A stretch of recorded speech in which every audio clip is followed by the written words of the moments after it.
I am here with Dr. Neal Barnard from the Physicians Committee for Responsible Medicine. Thank you so much for joining me today. My pleasure. Great to be with you. And I hear word on the street is that you're on Instagram now at Dr. Neal Barnard. Yep, glad to be with our Instagram friends. Good, good. Yeah, I think you're going to have really good success with that, reaching more people. And I can't wait to start following you on there. Super.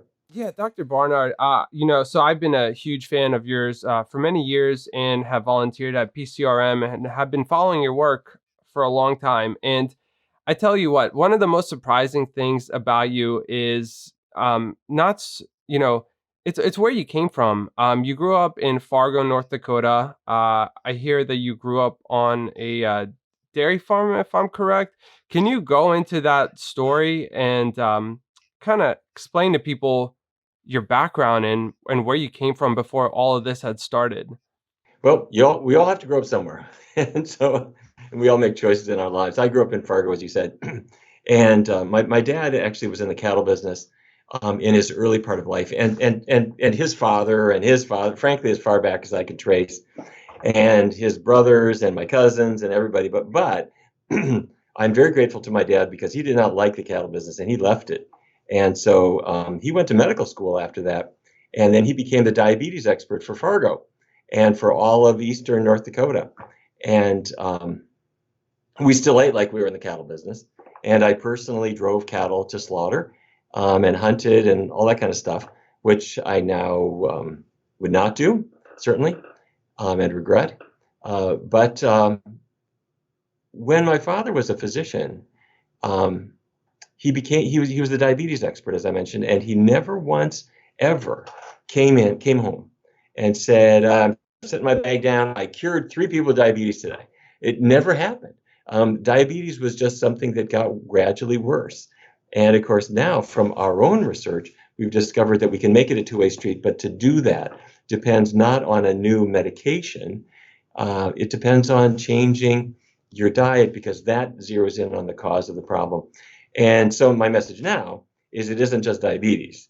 It's all kinds of stuff. It's major stuff like heart disease, cancer, stroke, but also the things that are minor annoyances from day to day, like menstrual cramps or fertility problems, or in guys, erectile dysfunction. All of these things, which we think are, oh, it's a Viagra deficiency or whatever. It's related to what's on your plate. So that gives us power. Gotcha. And it sounds like your father had a great influence on you for following the medicine path. It's funny how these things end up. I don't know how I got into becoming a diabetes person like my father, but maybe these genetic and cultural things play tricks on us. Yeah, yeah. And you're very busy these days. You were just in Richmond yesterday. I had people messaging me who came out and saw you speak, and you have a brand new book out. It's called Your Body in Balance, and it's about hormones, if I'm correct. It's coming out very soon in February. Um, could you talk a little bit about your new book, as well as why you decided to write about hormone health? Yeah. In fact, let me show you. Here it is. Here it is. It's called Your Body in Balance. And the whole idea is that we're not in balance and we got to get our bodies into balance. But the way this started, I was sitting here at my desk years ago and the phone rang and it was a young woman who said, "Dr. Barnard, I need your help. I can't get out of bed." And I said, "What do you mean? What's the problem?" And many women have cramps, menstrual cramps, but for maybe 1 in 10, they are just off the scale. And this was her situation. And she had a business trip the next day. She says, I can't function. Could I give her some painkillers?" And I thought, yeah, I can. But then I started thinking, let me do that. But what can we do to stop this from happening again the next month? And so what I prescribed for her was something I don't think any doctor has ever prescribed for menstrual cramps before. But I said, okay, no animal products in your diet at all for the next month. If you're willing to try this, I'm going to make you a vegan, and also keep the oils out of your diet. So if you're eating greasy stuff, fried foods, don't do that.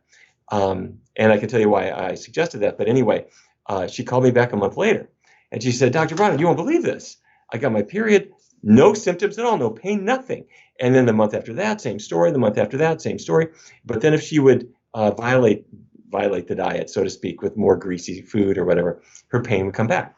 So I then did a study with Georgetown University's Department of Obstetrics and Gynecology, and we found that the diet didn't work just for this person, but it works for lots of people.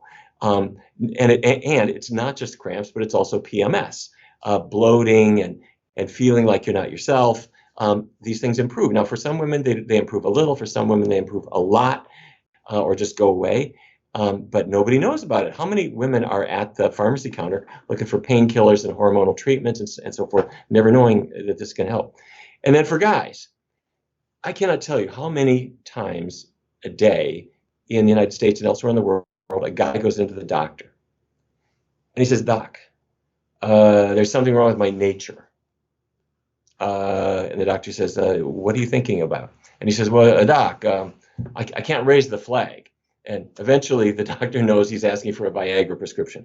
So the doctor writes him out a Viagra prescription, and the patient winks at him and says, "Thank you very much," and leaves. That's the biggest mistake that doctor could ever have made. And if the doctor thinks about it for about 30 seconds, he will drop his pen, race out the door, and chase that patient down and bring him back in and say, wait, I forgot to tell you something really, really important, which is that Viagra might allow you to function sexually tonight. But the reason that you have erectile dysfunction is not that you got performance anxiety. It's because you have atherosclerosis. In other words, you got narrowed arteries, not just to your private parts, but you probably have the same narrowed arteries to your heart and to your brain. If you narrow the arteries to a man's private parts, he just doesn't have the blood flow to get an erection. But if you narrow the arteries to his heart or to his brain, he can have a heart attack, he can have a stroke. And so men who have the onset of erectile dysfunction in midlife are at very high risk of a heart attack or stroke. So what the doctor now says, you can use the Viagra, but you've got to change your diet. Otherwise, you are going to die, very likely. Or you could have, anyway, here's my point. How many guys filling out a Viagra prescription have any idea that they have heart disease? They don't know because erectile dysfunction is the first sign of it. How many women know that they could get into better balance? So I thought, nobody knows these things. So let me tell people. And you're right, I was in Richmond yesterday. We had a great group of people, very, very enthusiastic. So I think this is a message that's resonating with people. Stay out of the clinic a little bit more. Take maybe fewer medications, and see what you can do with healthier food. That's perfect. I mean, when I got into this about a decade ago, I had no idea about any of this. To think that nutrition can affect someone's sexual health. I thought it was just something that you gained or lost weight. That's what I thought of diet. And I didn't know the impact that it had on other aspects of health. A follow-up question, and I don't know if you would know the answer to this, but you talked a little bit about women and their menstrual cycles. Do you know about anything about how diet might affect fertility, for example? Is there any research on that? I'm just curious. Yes, and there is, and it's an evolving research area. But earlier I mentioned the research study that we did with Georgetown University's Department of OBGYN. And the point of the study was not fertility. The point of the study was just menstrual cramps. And we found that a vegan diet helped menstrual cramps. But we learned something surprising in that study. We asked all of the women who were in the research study to not use any hormonal medications because we were studying the effects of the diet on hormones and cramps. And if they were taking hormone medications like the birth control pill, that would goof up our results. So we said, if you're sexually active, please use some other form of contraception. One of the women in the study said, "Don't worry about me." She and her husband had given up the idea of having a baby years earlier. She said, we were both evaluated, and it's not him, it's me. I don't ovulate. It's just not going to happen. So we don't use the pill. We don't use anything. I'm infertile. Well, the second month that she was on this healthy vegan diet that we were using, she came in and she said, "Dr. Barnard, I got some news. I am pregnant." She thought she was permanently infertile. No, not only was she pregnant, and she gave birth to a healthy, beautiful baby. But several years later, I was giving a lecture in another city. I didn't know she had moved to that city. She came to my lecture. She had 3 kids now. And let me give you another example. There's a woman I describe in Your Body in Balance. Her name is Catherine. By the way, these are all real people. Catherine lives in Dallas now, but at the time she grew up in Louisiana. She was an Air Force aerospace engineer. They shipped her off to Iraq in 2003 to build the military bases there. And when you're in a war zone, you're working hard and you're not eating much, you don't gain any weight. She finishes her tour of duty. They send her back to Louisiana.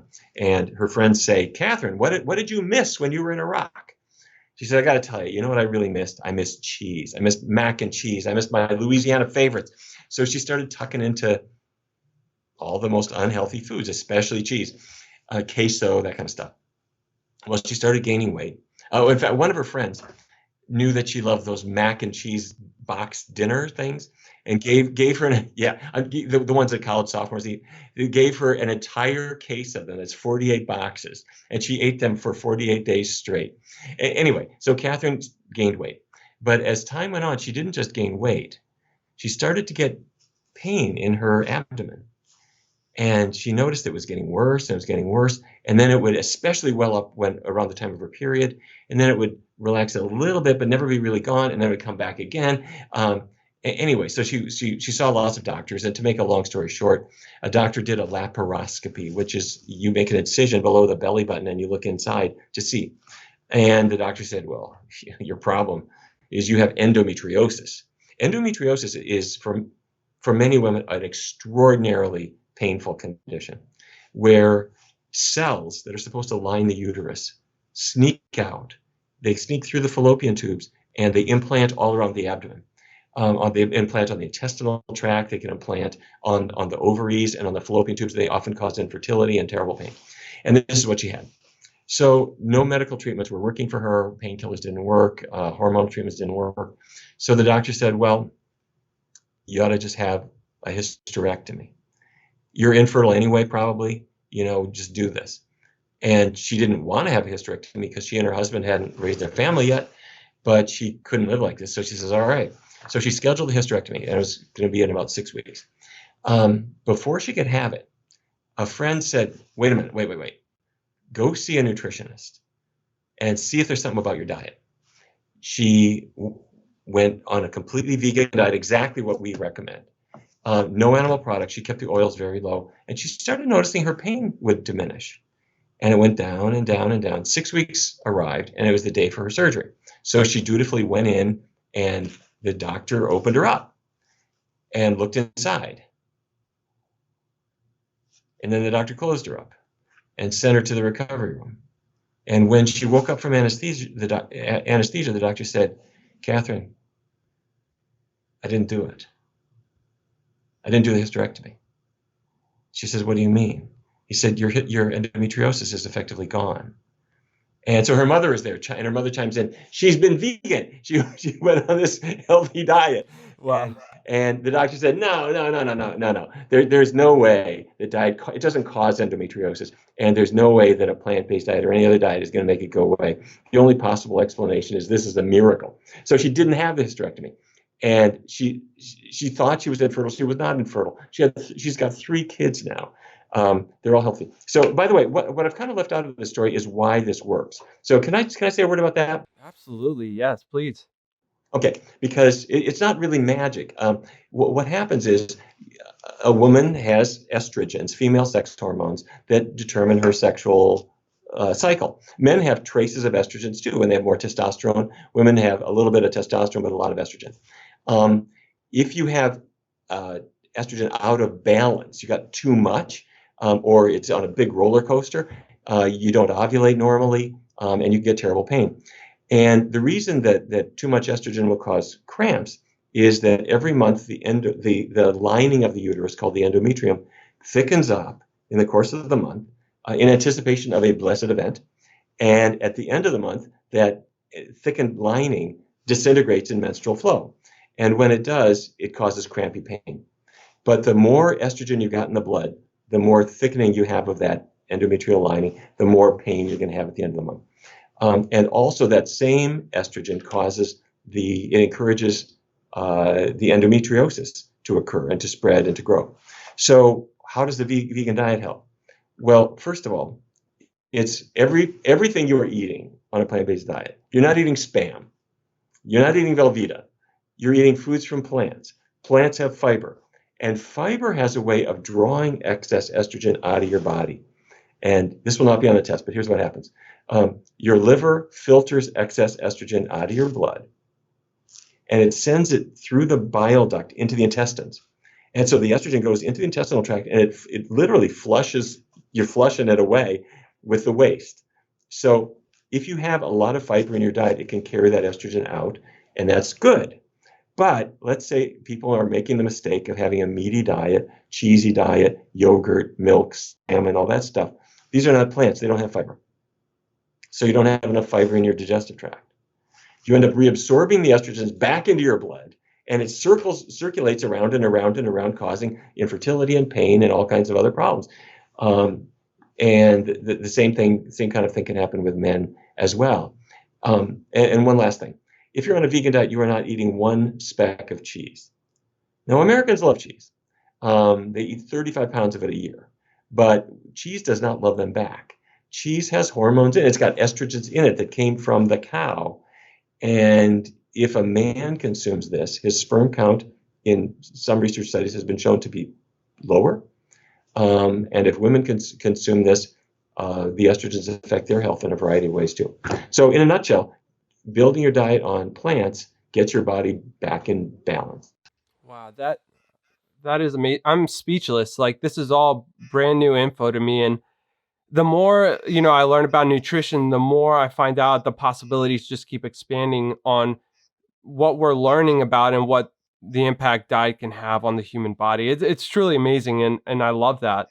I wanted to go into a little bit about diabetes with you, Dr. Barnard, because you've done a lot of work with that, and obviously insulin is another hormone that's popular and talked about a lot. So can you talk a little bit about maybe type 1 versus type 2 diabetes for those who may not know the difference, and kind of talk a little bit about the research about what you've learned with dietary intervention in diabetes? Yes, exactly. As you said, insulin is a hormone too, and that's the whole point of your body in balance. Is you want to get your estrogens in balance, your testosterone in balance, your thyroid hormone in balance, and your insulin in balance. And type 1 diabetes is where the blood sugar is rising because the cells that make insulin are dead. Your pancreas is behind your navel, and it's, for some reasons in some people, the insulin producing cells are killed off. And so there's no more insulin anymore. And you need insulin to act like a key to open the muscle cells or open the liver cells to let glucose go out of the blood into the cells. If the insulin's gone, the glucose can't get in. And so that's bad in a couple ways. If glucose can't power your muscles anymore, you lose strength. And if it builds up in the blood, that elevated blood sugar can be bad for you too. Now, type 2 diabetes is a little bit different. It's much more common than type 1. The insulin is still being made in the pancreas, but now what's happening is that the cells are resisting it. So the insulin molecule goes to the muscle cell, just like a key in a lock, but the key can't open the lock. Somehow the lock is jammed. And we now know what it's jammed with. If you go to a scanning facility and do an MR spectroscopy, this costs $2,000 a test, but so I wouldn't encourage you to do this. But we can look inside your muscles and your liver, and we can find out, we can see what's in there. What is inside the muscle cells is fat, microscopic fat particles that stop insulin from working. That comes from diet. So you don't think of it. You have a bacon cheeseburger. How tasty is that? Wonderful. Well, fat from the bacon and the meat and the burger and the cheese, the fat particles go into the bloodstream, and they then enter the muscle cells and the liver cells, and they very gradually accumulate. And the more they build up, the more insulin has trouble working. So in 2003, the National Institutes of Health gave my research team a grant to test whether a low-fat vegan diet could reverse this process. And the answer is it does. And it works better than any other diabetes diet. And when we did this, I mean, this is 17 years ago, people were just astounded. Number one, that diabetes could go away. Number two, that it goes away without worrying about carbohydrate or calories. Our people were not they weren't on these low calorie diets, and they weren't saying no to bananas and apples and fruit the way sometimes people do. They were eating abundant amounts of these things. It was a very satisfying diet, the easiest diabetes diet you've ever had, but the results were dramatically better. The improvement in blood sugar control, which we measure with a test called A1C, was 300% better than on the best current diet at that time.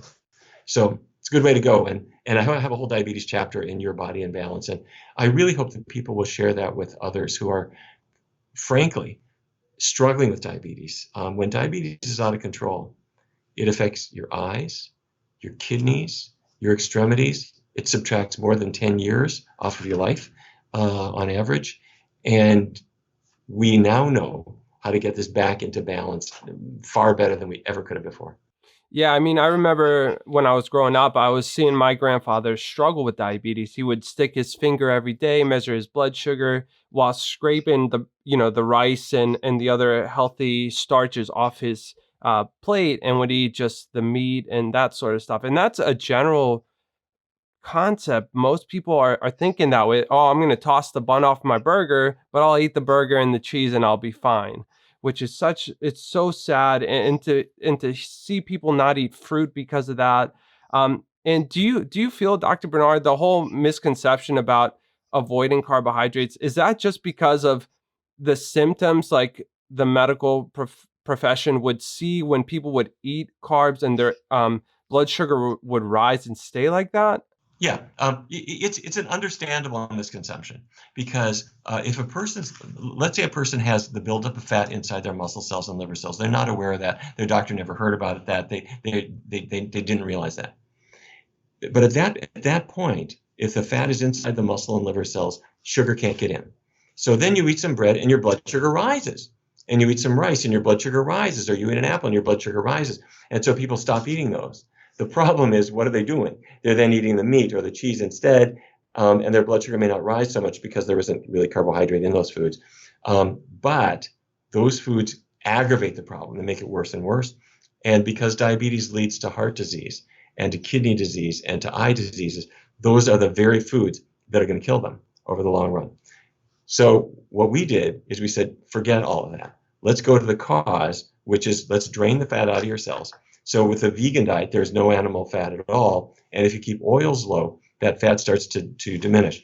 Now, a person comes in, they start the vegan diet on Monday, and then they have some rice or some beans, and their blood sugar might rise a little bit for the first few days because they're still pretty insulin resistant. But then by about Friday or Saturday or something like that, they start having a surprise. They're sticking their finger, and they notice their fasting blood sugar is lower than it's been in years. And they stick with this, and their blood sugar goes down and down and down and down, and then they call their doctor because one morning their blood sugar was so low that they're now shaking and sweating, and the doctor said, "You're hypoglycemic." And the patient says, "Why? Is there something about the diet?" And the doctor says, "You're apparently on the world's greatest diet. You're on too much insulin now. I got to back you off your medication because you don't need them anymore." So the patient's on 20 units of insulin, and the doctor cuts them down to 16.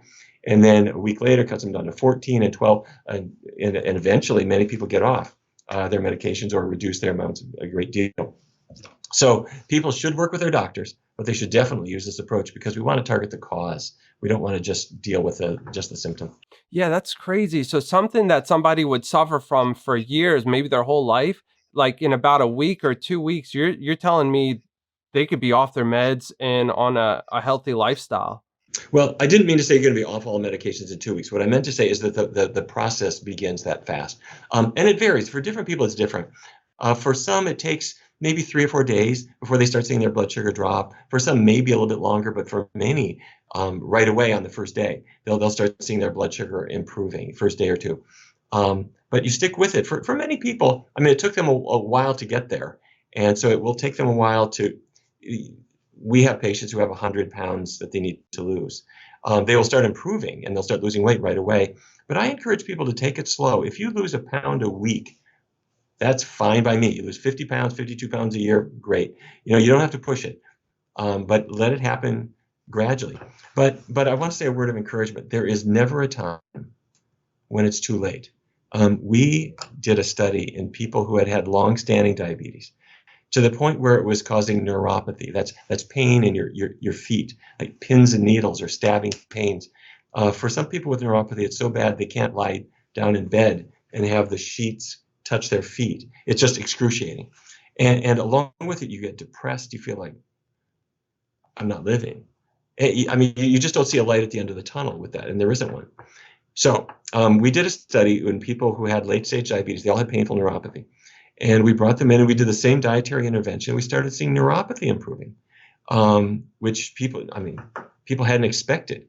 There was a guy, I'll never forget, he was a musician, bass player. And he said, this neuropathy is killing me. After a couple of songs, he was performing in his band. After a couple of songs, he'd have to turn his back to the audience, shake his hands out because the neuropathy was damaging his sense of touch. So he's in the vegan group. He's getting better and better, and he's losing weight, and he's getting his energy back. And he started to discover he could play his bass again. But then a little while after that, he says it gets better. His erectile dysfunction went away. High fives all around. So the point being, everybody gets a different effect, but you don't want to miss it. And there is never a time when it's too late. I agree. Yeah, you couldn't have said that better. With type 1 diabetes, and correct me if I'm wrong, that's more of a permanent situation where people have to manage that. Is there, yeah, are there any improvements with type 1 when they change their diet, and with them having to take insulin daily multiple times throughout the day, I'm sure. Are there vegan sources of insulin that you would recommend? Okay. No, that's a great question. First of all, people with type 1 should do the very same diet that I just described, vegan diet, low and very low in fat. And for two reasons. Number one, you'll discover that they need less insulin. Everybody is different, but on it, typically we see maybe a 30 or 40% reduction in their insulin requirement. And that's because you can't get them off insulin because their body is not making it anymore, so they do need to inject. But that insulin has to then get to their muscles and get to their liver. And if they are still filled with fat particles, then they need extra insulin, which they shouldn't otherwise have. But the more important reason for a person with type 1 to go on a vegan diet or a plant-based diet is what's going to kill them is not a high blood sugar. What's going to kill them is cardiovascular disease, a heart attack or a stroke, and various complications, kidney complications. So you want to baby your arteries. You don't want any cholesterol. You don't want any animal fat in your body. You want to be on the diet that you would give to a heart patient, because that's effectively what they are. Now you asked, is there a vegan source of insulin? Insulin used to be animal derived, but all common insulins now are synthetic. So that's not an issue. But they're expensive. They're all expensive. There's no generic insulin at all. So you're paying through the roof for it. So if I can help you to minimize the amount, that's a good thing. Yeah, definitely. Thank you for that. All right, and now I want to transition a little bit into more of the food addiction people have. How can we get people off standard American diet, now eating a healthy vegan diet? And you've written about this before in The Cheese Trap, Breaking the Food Seduction. So my question to you is, Dr. Barnard, what can people do to fight food cravings? Yeah. Well, first of all, if you have food cravings or you're feeling like I'm addicted to sugar or cheese or whatever, the first thing that I want to say is a word of reassurance. It's not your bad childhood upbringing that is making you into a food addict. People will say, "Oh, I've had trauma in my life and whatever. I've just got no willpower." Let me tell you something. Everybody, every single person is vulnerable to food addictions. I don't care who you are. And the reason is, whether you had a good upbringing, bad upbringing, whether you're alone, whether you're angry, all these things. Yes, those things can fuel food addictions, but the food companies themselves have teams of people working long and hard to addict everybody. The chocolate manufacturers, they know exactly the right mixture of sugar and cocoa butter that makes them absolutely irresistible. So you do not have willpower that is made of cast iron. This can happen to anybody. So If meat and cheese have got you trapped and you're gaining weight before your very eyes, and you're thinking, I'm also not very healthy and I want to do better, and I frankly, I wouldn't mind doing this vegan diet Dr. Barnard is talking about. Let me share with you how to break out. 2 steps, and I've never seen anyone unable to do this. It's very simple. Step 1, take 7 days. During these 7 days, 1 week, don't take anything out of your diet. You're not going to become a vegan this week. What you're going to do is try vegan foods. What do I mean? Take a piece of paper and write breakfast, lunch, dinner, snack on your paper. And you got 7 days to fill out plant-based items under each category.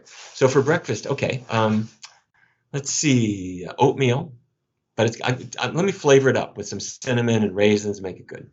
Okay, I could have veggie sausage. My friend likes that. I never tried it. You got 7 days, try it. If every day you splash cow's milk on your cornflakes, try almond milk. If it's good, you write it down. If it's not good, if you don't like it, leave it off. So for lunch, okay, I'm going to Subway and every day I'm going to make me a grilled chicken sandwich. Could I get a vegan one? Yeah, sure, okay. So pile my sandwich with lettuce and tomatoes and cucumbers and spinach and onions and little red wine vinegar and toast it for me and call it Veggie Delight, whatever. So for 7 days, you're thinking about vegan foods and you're writing them on your list. By 7 days, you'll have lots of choices, including fast foods and restaurants and things you'll buy at the grocery store. That's step 1.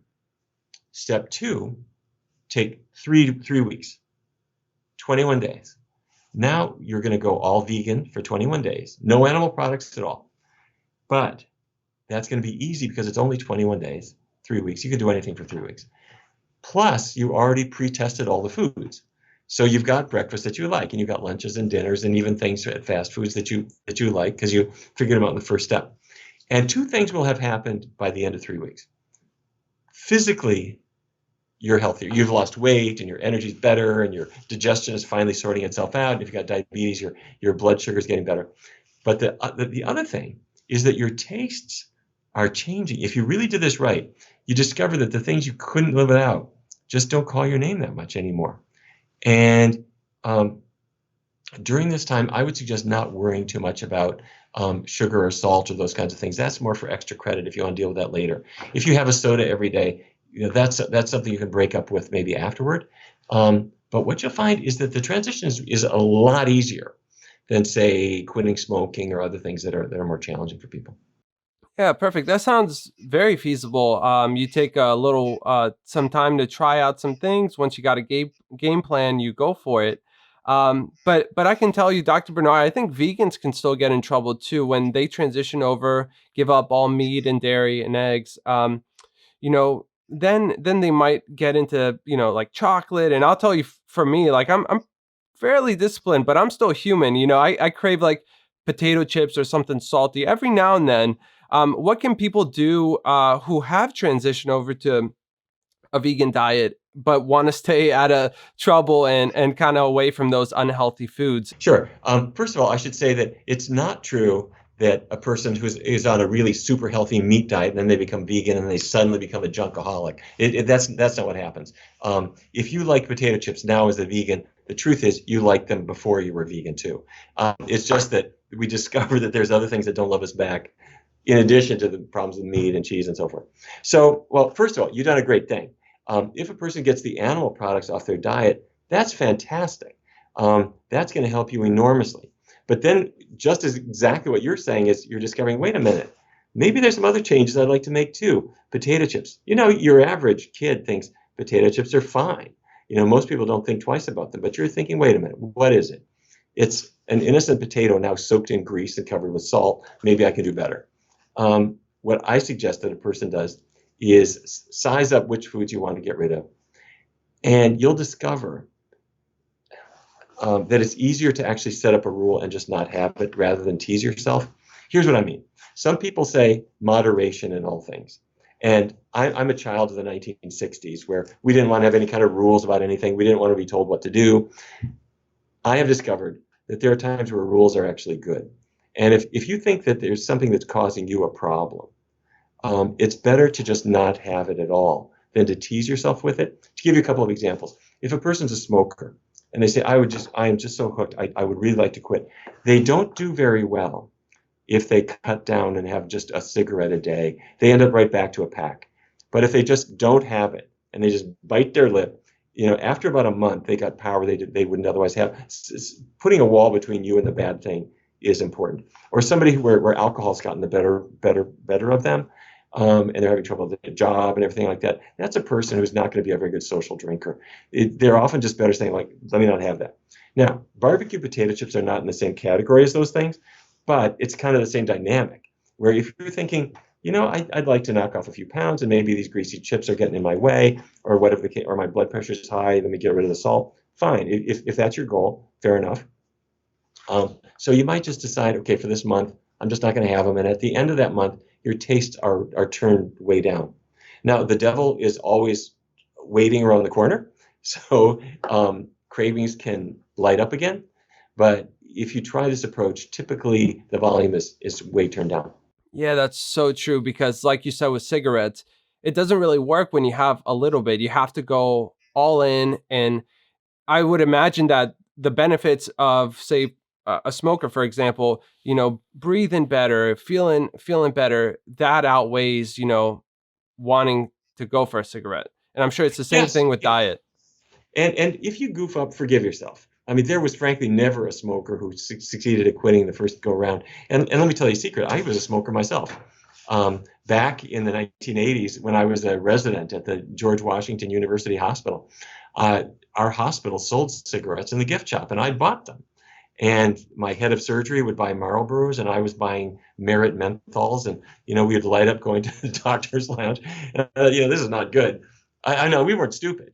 We just knew it took time to get cancer, and we were under stress, and eventually we all quit. But what I discovered is that sometimes it takes 3 or 4 tries or 25 tries, and I started a vegan diet the same year as I quit smoking. And let me tell you something, going vegan is really easy compared to quitting. Quitting smoking is hard. You got that nicotine in your blood, and when you go into withdrawal, it's tough. But what's a vegan diet? A vegan diet is don't have meat chili, have the bean chili. Don't put the Alfredo sauce on your pasta, put the tomato sauce on your pasta. This is like not rocket science. And you'll get plenty to eat. You can have all the tastes from sweet and sour and spicy. And one other thing, and forgive me for running on about all this, but when I grew up in Fargo, we ate roast beef, baked potatoes, corn. On special occasions, roast beef, baked potatoes, and peas. It was a very restricted diet. Now on a vegan diet, what can I do? There's an Italian restaurant down the block here where they'll make an angel hair pasta with a arrabbiata sauce. They have pasta e fagioli, lentil soup, minestrone, beautiful salads, stuff I never had in Fargo. There's a Chinese restaurant where they got rice dishes, tofu dishes, vegetable dishes. There's a Thai place, Vietnamese place, Ethiopian food. There's a sushi bar where you can go to a sushi bar and get miso soup and seaweed salads and a cucumber roll, asparagus roll, sweet potato, not the fish rolls, but the vegan ones. And if you told me, no, you can't have any of that vegan food anymore, you got to go back to your Fargo, North Dakota roast beef, baked potatoes, and corn. Give me a break. My diet now is so much more varied and tasty and delicious. I just wouldn't go back to those things. It's funny because people will say, oh, you're really sacrificing all that food going vegan. But no, I'm learning about new vegetables and fruits that I've never eaten before. And I can 100% relate to what you were saying. What are your thoughts, Dr. Barnard, on like the new like Beyond Meat burgers and like kind of, how should I say it? Like the more processed yet transitional vegan foods out there. They're becoming very popular and more brands are starting to create them. Which I think in a way it's helping people eat more plant-based. But what are your thoughts on foods like that? Yeah, I think you used the perfect word. They're transitional foods. They're methadone. So if you are a heroin addict and you go to the clinic and you say, I cannot be shooting up heroin anymore, give me some methadone. And methadone is a narcotic that will ease you off the heroin. Okay, so you are a meat eater who says, I got to knock off the weight. I don't want to have a heart attack. I'm sick of erectile dysfunction. My diabetes is out of control. Help me. So Beyond Meat or something like that, that's a transition food. It tastes like a burger, and you can put ketchup and mustard and pickles on it, and you can toast the bun, and your 7-year-old kid will think you are so cool for having this environmentally friendly burger, and it's great. Okay, over time, what you discover is that the transition foods kind of give way to simpler foods that you might not have appreciated so much at first, like beans, and vegetables and fruits and simple foods. But I think that's their purpose. If you are following now a totally healthy, clean vegan diet, I would not go to Impossible Burgers and stuff because they've got too much fat, especially saturated fat. They're not as bad as a meat burger, but your simple vegan foods are better. But I've got to salute all the places that are bringing in these transition things because they are helping meat eaters to see there's a pathway that's better for them. Yeah, and not only that, but in a way, it's helping animals and the environment as well. It's having less of an impact, and I know many of my followers, and I'm sure yours as well, care about all those aspects. Which in a way, I'm fine with it. But like you said, if you're already on a healthy diet, no need to start adding Beyond Meat to your diet. Well, let me say this. First of all, those are great motivations, and I think they're important. And we see this in our research studies. People come in to see me only because of health issues. They've got diabetes and they want to get better. So we'll use a completely plant-based diet for that reason. But after about 2 or 3 months, in our discussion groups, it always comes up. Somebody says, Dr. Barnard, this diet, I don't know if you ever thought about this, but this is a great diet for the environment. And this is a great diet for the animals too. Did that ever occur to you? Of course. Americans eat 1 million animals every hour, and they have a terrible existence, as I can say as someone who contributed to that in my early life. So that's a great motivation. And the other thing I really like about those motivations is that if a person is just on a plant-based diet only for their health, they might kind of cheat a little bit now and then. But if they feel like the weight of the earth is on their shoulders, or if they think about this is an animal in my sandwich, they just don't want to cheat. They don't want to, and that's good. But let me say this for anybody who's gone on a vegan diet, and if they say I'm only doing it for the animals, and I don't care how unhealthy the thing is, I'm going to eat something that's full of coconut fat or something. Let me encourage you to follow as healthy a diet as you can, because I want you to be a role model. If you don't look healthy, or something bad happens to you, other people are going to look at you thinking the diet's bad. So you got to be healthy to be a good propagandist for your diet. That's perfect. Yeah, well said there.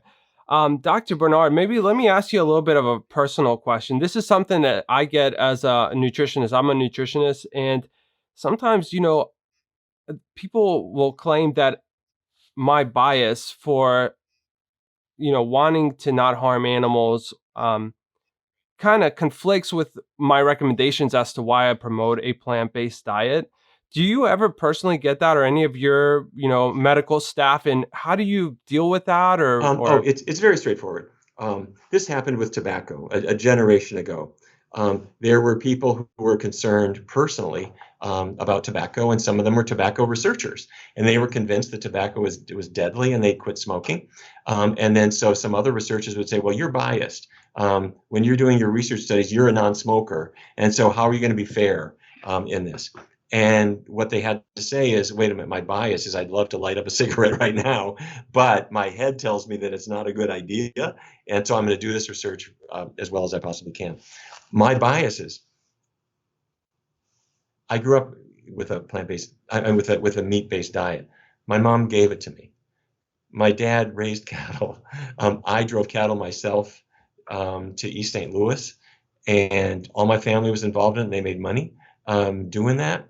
And my very first job was at McDonald's, and I liked all that stuff. So I had all those biases, and I guess they're still there inside me. But at some point, your brain takes over, and it says, rethink this. And so, as I mentioned earlier, the same year, I quit smoking, and I stopped, eating any kind of animal product. And so you tell me what my biases are. But when we do research studies, for example, the NIH trial I was describing, or we just finished a study now where we brought in people and compared a vegan diet to a Mediterranean diet. When we do those things, we have to do our very best to have the results the numbers have to be crunched by people who don't know what group people were in. And so you have to accept that everybody has some kind of bias. And in fact, in any kind of research study of any type, people have they have a pet hypothesis that they want to see work out. So all scientists know this, they accept it. And so you try to try to blind the study to the extent you can't always do it, but you do your best. Right. Yeah. And like I said in the beginning, that's why I think your story is so amazing. Where you came from, growing up on a farm to becoming a founder of a very health conscious and vegan organization. And I salute you for that, Dr. Barnard. Well, let me be clear. I mean, there's a lot. Frankly, everybody has done something like that. Look in your own life. You weren't read vegan stories by your mom when you were 3 years old. And Colin Campbell, who wrote the China Study, grew up on a dairy farm in Virginia. Caldwell Esselstyn, who's just been a great genius, surgeon at the Cleveland Clinic, grew up on a cattle ranch in New York State. And I mean, this is true of everybody. When we were little, who talked about climate change? Who talked about the idea of being kind to animals? Who talked about coronary atherosclerosis? I mean, these were things that just weren't on our radar. We thought, when I was a kid, I thought, well, if you're 40, you're old, so you're gonna have a heart attack. When you're 60, you're practically dead, so you're going to get Alzheimer's disease. And that was just the way we thought. And now we realize that heart attacks come from eating a meat-based diet to a large degree, an unhealthy diet. And there are things we can do about Alzheimer's disease too. The body is still fragile, but these foods contribute to all these things. Absolutely. Yeah. And you know what? You're not just a medical doctor, you're also a musician, which maybe some people do not know. But Dr. Barnard, can you talk a little bit about your band Carbonworks? And, I have other musicians on as well. And I always like to ask, what do you think about music and the connection with expression and activism, especially with the work that you're doing? How do you think that relates? That's funny you'd ask about that. Yeah, actually, all right. Switching gears, when I was a kid, growing up in Fargo, I'm grateful to my parents for many things. But one of the things that was kind of stuck with me, when I was 6, my parents said a civilized person has to be able to play a musical instrument. And so my mom had 5 kids. We all had to play the piano, and before school, we all had to practice. And that was the thing. And then when I was 9, I think it was, my mother said, well, a civilized person should really play 2 instruments. So I had to play the cello. And so every Thursday I had my cello lessons and all that. So that's what we did. And then the Beatles came in. And to me, I thought, now that's music.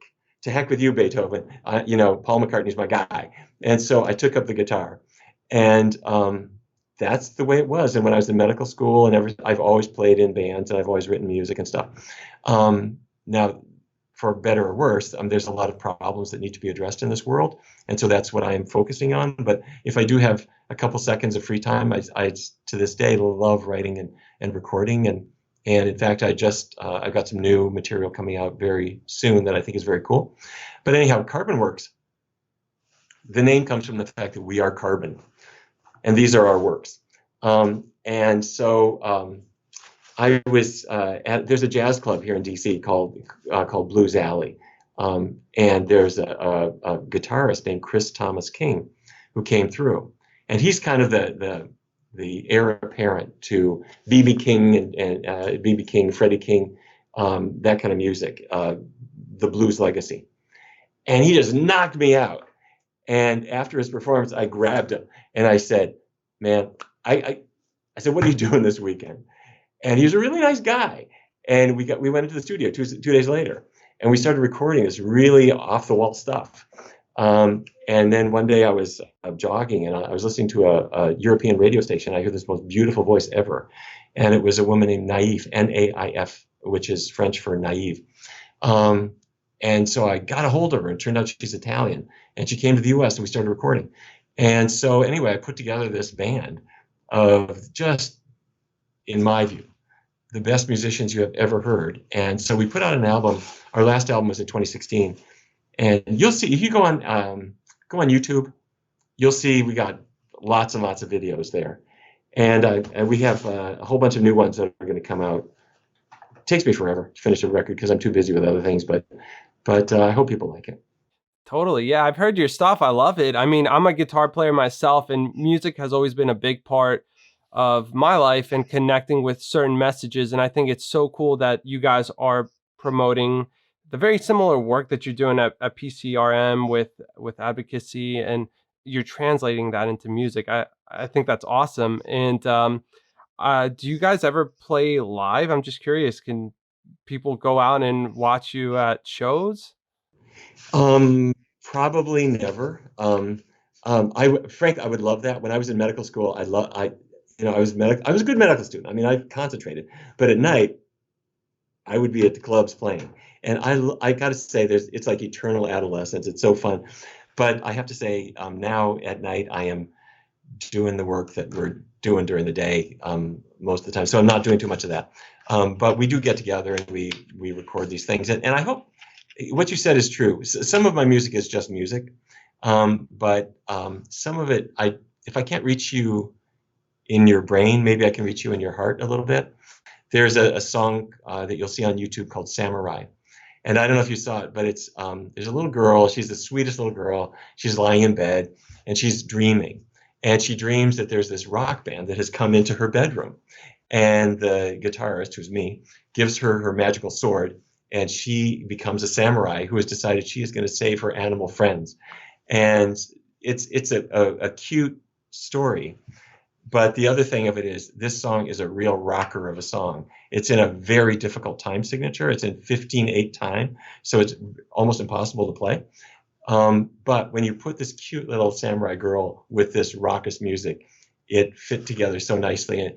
And we had that, and there's another one called Louder Than Words, which is these are about animals. And frankly, they kind of undo some of the, or I hope they undo some of the bad stuff that I did to animals when I was a kid with a shotgun in North Dakota. So hopefully they might have some benefit. Yeah, definitely. Well, keep up the good work. I'm looking forward to listening more music and actually more work from you as a physician.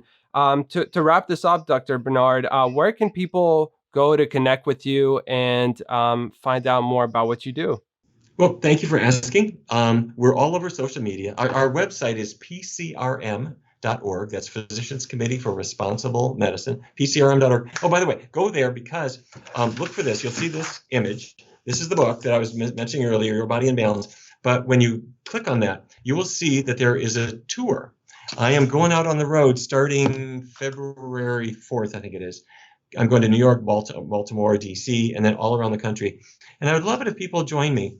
And to tell you the truth, my biggest hope is that people will get this book and share it with other people who don't have any of this knowledge. The 15-year-old girl who's doubled up with cramps, the 34-year-old woman who's concerned that she might be at risk for breast cancer like her mother or her aunt, or the guy who's got erectile dysfunction or prostate cancer or hypothyroidism. Let's make some noise. But we're on all the social media networks, and I hope people join us and forward our message and make some noise of their own. Very good. Well, Dr. Barnard, I can't thank you enough for coming on the show. Feel free to come back anytime. Love to have you on, and it's been a pleasure chatting with you. Well, great talking to you too. And by the way, so pretty soon we're going to have results out on these studies that I mentioned, the vegetarian versus Mediterranean study and a couple others. And maybe we could do a follow-up at some point. I'll share our new findings with you. That sounds great. All right. Well, thanks. Thank you for all you do to get the word out. You will never know how many people you will inspire, but I guarantee you're going to save lives, and I really appreciate you doing that.